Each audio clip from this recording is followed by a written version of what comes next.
que no sé si lo merezco realmente, sinceramente.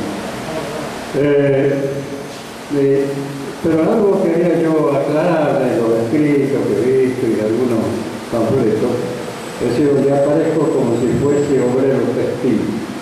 No, yo fui trabajador obrero del vestido, no textil.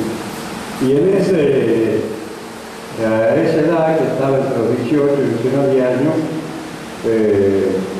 me incorporé ya a las luchas sindicales y siempre seguí acompañando las luchas sindicales, pero después de que el sindicato. Y al poco tiempo fui a trabajar como maestro de escuela rural. Esto hasta que cayó Perón y entramos ya en la resistencia. Yo fui a Tucumán y ahí empezamos.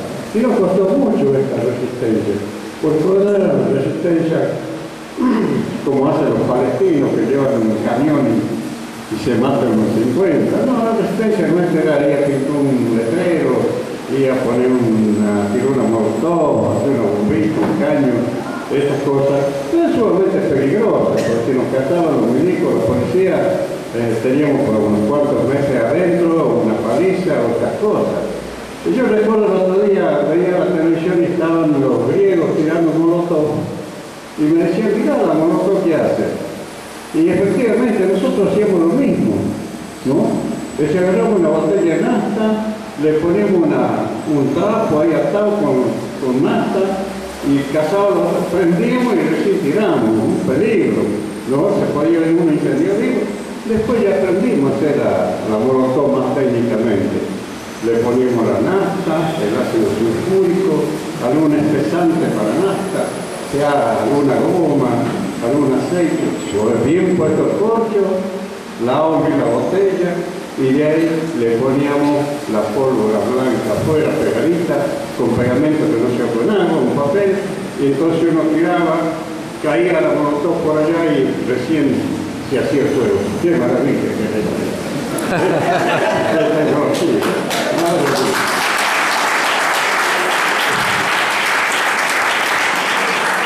Y yo les cuento la otra.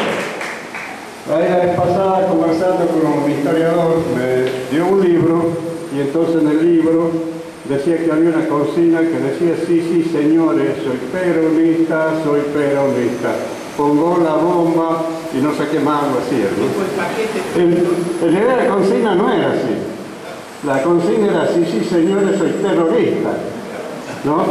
Y expresaba una verdad. Porque ¿qué hacíamos nosotros? Preparábamos el caño, íbamos, poníamos el caño, salíamos disparando, caminando, nos íbamos a algún bar cerca y nos sentábamos a esperar que explote. Cuando explotaba, recién nos íbamos, así. Y las primeras bombas de tiempo eran que agarramos el caño y envolvíamos la mecha, más o menos calculando el tiempo que duraba la mecha, venía hasta llegar al fulminante. Y bueno, y había que prender la mecha. Y no es fácil prender una mecha de bomba, porque uno le prende un fósforo y no se prende así nomás. Entonces había que cortar al centro, ponerle el fosforito ahí y hacer así. Y ahí sí, ya arrancaba. Y a salir. Después ya aprendimos otros temas. Ya se hacían bombas con reloj, se iba y se ponía el relojito. O se hacía con combinaciones químicas, calculábamos la hora, esta va a explotar dentro de 2 horas y esta. Bueno, esa era la tecnología, ¿eh? Bueno, y así se fue haciendo. Fue un poco duro aprender todas estas cosas, porque había que aprenderlo de algunos trabajadores, de alguna gente que sabía algo, y así se iba caminando. Se iba caminando y así. Y así fuimos aprendiendo, ayudando a los sindicatos, formando los grupos de juventud peronistas, las manifestaciones y todo esto.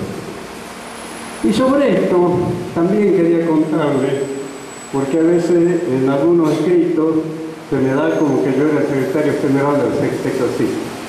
Yo nunca fui secretario del CGT clasista, ni tampoco ese hecho fue una toma de la CGT, sino en Salta habían 2 corrientes sindicales. Una corriente que dirigía Olivio Río, que después fue el vicegobernador con Ragones, y otra corriente que nunca había llegado al CGT, que era una corriente de dirigentes obreros llevados a la derecha, muy de derecha.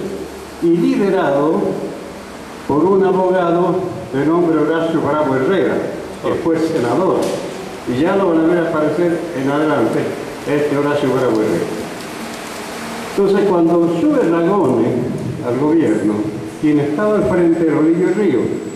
Este Olivio Río, como dirigente sindical, había estado en la resistencia, había estado preso, había sufrido tortura, un hombre de lucha, un hombre muy valiente.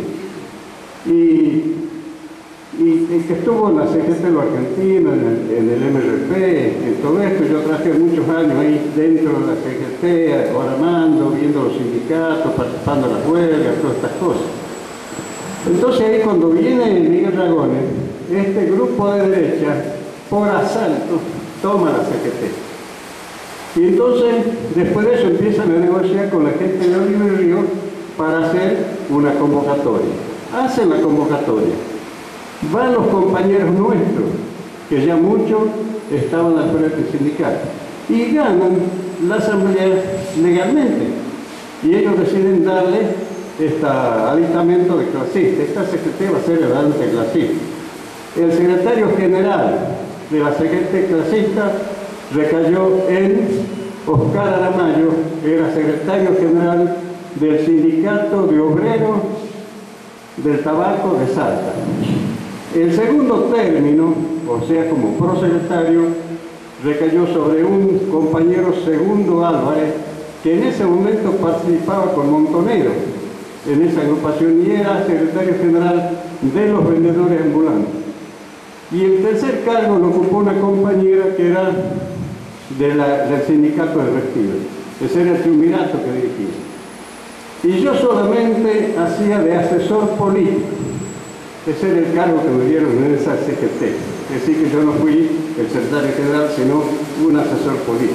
Nada más que aparecía un poco más públicamente. Esto fue lo de la CGT clasista. Bueno, vamos a continuar. Vamos a continuar el tema, estos relatos, que me parece que son más importantes que poder decir un discurso muy ideológico, muy lleno de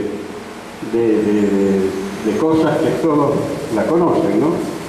Ahí, en la época, es decir, después de la resistencia que me toca estar en Tucumán, regresamos a Salta y en el peronismo siempre hubo contradicción entre los trabajadores y los sectores más avanzados y la vieja dirección política, que durante el proceso de la dictadura militar fueron unos negociadores y unos tipos que no hacían absolutamente nada. Y todo el peso de la resistencia la llevamos nosotros, gente joven, es decir, obreros, es decir, gente de los barrios, de las villas, que hacían la resistencia, que era una resistencia espontánea. Entonces había un resentimiento profundo con respecto a la dirigencia de esta política que teníamos en el peronismo. Y en Salta, en un momento dado, se está tejiendo, digamos, entre los dirigentes, la posibilidad de algunos compañeros nuevos de enfrentar a la vieja dirigencia peronista, y es así como fundamos la agrupación Lista Verde, con Miguel Ragone a la cabeza. Y con esta agrupación entramos a luchar contra los caudillos poderosos que tenía Salta, como era un Tomás Rial, el Juan Carlos Cornejo Linares, que era dueño del ingenio San Isidro, un patrón, digamos, de eso de tiempos de antes, ¿no? Pero que ha cambiado el peronismo. Y poco a poco fuimos ganando a la gente, y ganando, y cada vez más, hasta que Miguel se convirtió en uno de los principales líderes de la provincia de Salta, y de esta manera es como llegó a ser gobernador. Y este personaje, que le nombré hace rato, Horacio Bravo Herrera, nunca pudo alcanzar ningún lugar en el justicialismo, ni en el peronismo. Y en las elecciones internas perdía siempre, salía a la cola. Se presentaba otra lista y él a la cola. Este era el tema. Pero ocurre de que después, este es el que orienta la toma de la CGT, y después, cuando se hace la convocatoria, nosotros ganamos la CGT. Pero este mismo personaje, cuando se asalta la Casa de Gobierno para hacerlo renunciar a Miguel Ragones o hacer intervenir la provincia, es dirigido por este Horacio Bravo Herrera, que entran armados a la Casa de Gobierno. Esto ocurrió así. Lo matan a Rucci en Buenos Aires. Entonces ellos hacen una misa.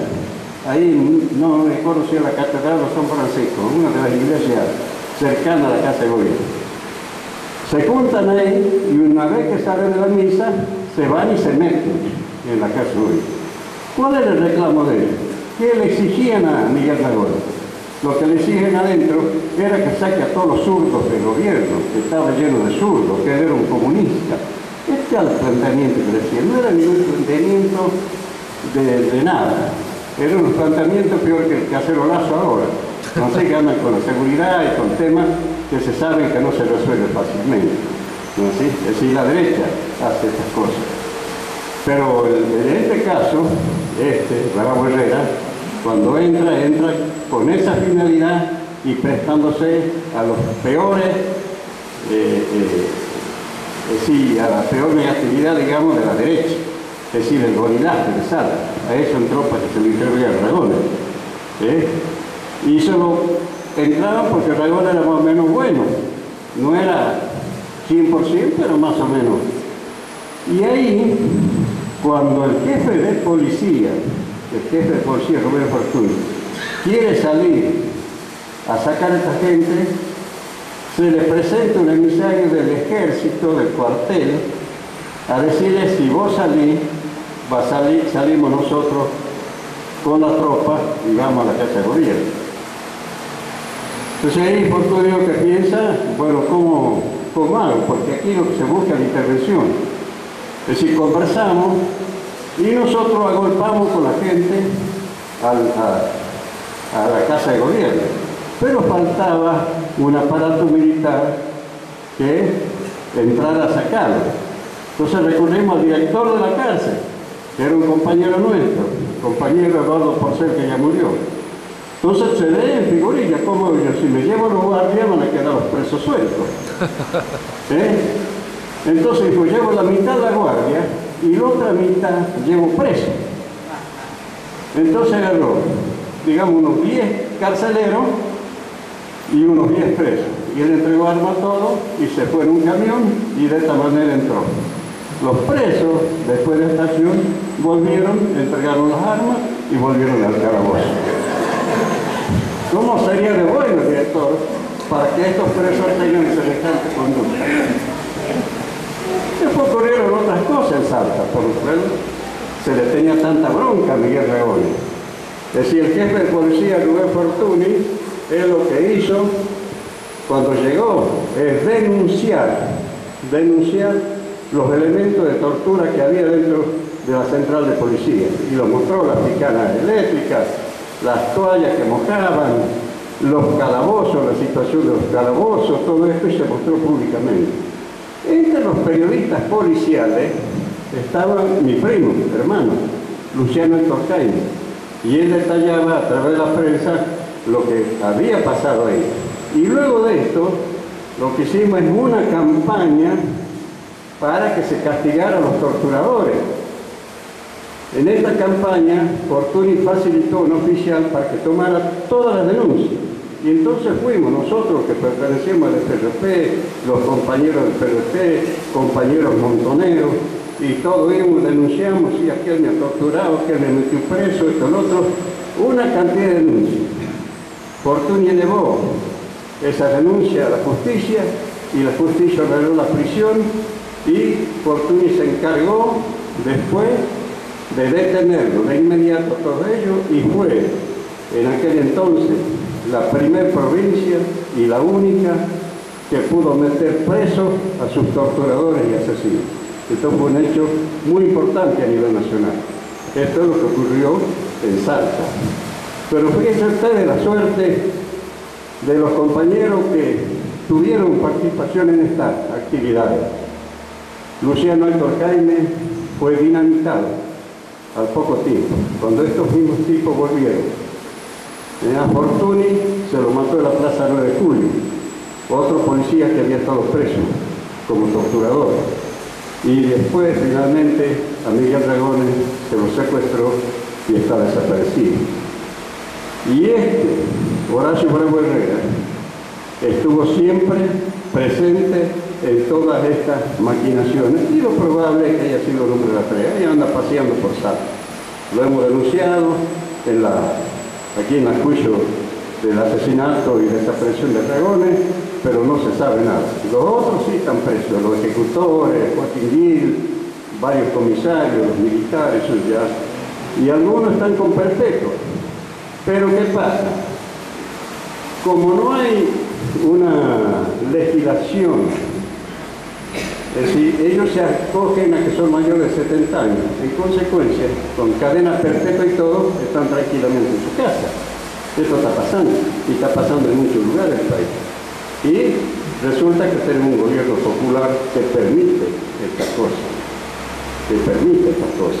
porque en realidad estos asesinos, estos criminales, tendrían que estar en la cárcel, no en la casa, por más que tengan más de 70 o de 80 años.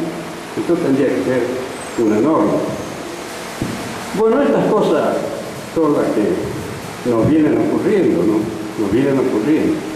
Y en general, en esa época, es decir, los gobiernos que se persiguieron fueron los gobiernos más o menos progresistas, porque cuando se produce el retorno de Perón, es decir, Perón viene con un Estado Mayor muy definido, un Estado Mayor constituido por López Rega, por Isabel, por Lastiri, y vienen como un acuerdo, a través del Acuerdo Nacional, del Gran Acuerdo Nacional, que es el nombre.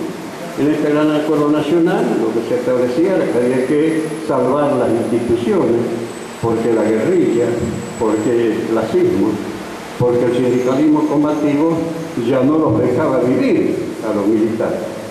En esa época estaba muy difícil. Y una guerra de guerrilla, por más chica que sea, por más pequeña, los militares saben, por sus estudios teóricos de cómo se desarrollan las guerras, que se puede perder. Pueden ganar, pero también pueden perder. Entonces necesitaban desarticular el movimiento guerrillero y el movimiento clasista. Y de esta manera vino el Gran Acuerdo Nacional y vino con la AAA. Y la AAA mataba a todos compañeros clasistas, combativos, sea peronistas, de izquierda o de lo que sea, mientras estuviese a favor de las luchas populares, eran blancos de las tareas. Así fueron como este nucleamiento manejado del gobierno mató al doctor Cunché, mató a Tilio López, mató a Miguel Dragones, es decir, mató a Ortega Peña. Así que esta no fue un hecho de la dictadura posterior, sino fue un hecho de la AAA que fue constituida durante el gobierno del general Perón. Estas cosas hay que saberlas, hay que denunciarlas permanentemente. Esto es así, y no hay otra manera, porque son verdades. Es lo mismo que pasa ahora. Nosotros ahora tenemos un gobierno que no es precisamente revolucionario, un gobierno que tampoco se plantean futuros muy promisorios. Porque el gobierno, cuando vino Néstor Kirchner, declaró, fue muy honesto. Dijo, nosotros somos capitalistas nacionales. Y la presidenta también lo dice. Ella no está con el capitalismo anárquico, ni con el capitalismo que no es muy serio, sino con el capitalismo serio. Dice, no sabemos qué es esto, pero es capitalista. Y desde el momento que se acepta el capitalismo, estamos aceptando la explotación del hombre por el hombre. Y cuando aceptamos la explotación del hombre por el hombre, estamos aceptando su consecuencia, o sea, la represión. Esto es.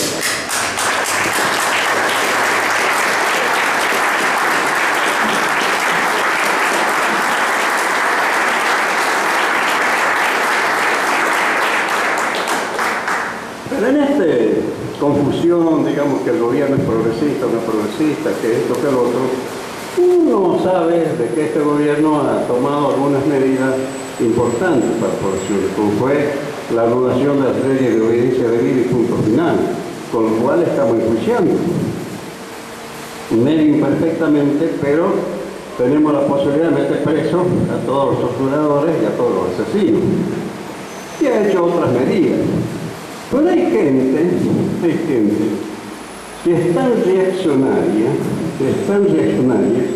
que cualquier cosa buena que ve, ya lo ve al gobierno como si fuera un gobierno comunista, un gobierno socialista, y arman estas cosas como el cacerolazo. El cacerolazo no es otra cosa que una maniobra de toda la derecha, no tanto en contra del gobierno, sino fundamentalmente para que vuelva a la derecha y para que vuelva a la dictadura.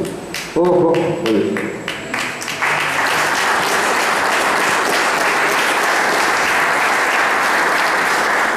Bueno, tenemos muchas cosas más para conversar, para hablar, para decir, pero en esta circunstancia, es decir, que necesitamos que el pueblo argentino, los trabajadores se organicen, que puedan luchar, que podamos ir algún día, se cumplan la utopía y el sueño de los compañeros de los años 70, de los desaparecidos, o sea que terminamos una patria liberada del imperialismo, que tengamos la justicia social con el plenitud. Nosotros necesitamos, tenemos que pelear, tenemos que luchar para que las fuerzas populares revolucionarias se unifiquen y logren crear un gran movimiento político y social capaz de derribar a este gobierno o cualquier otro y sustituir por un verdadero gobierno de los trabajadores. Nada más que hacer.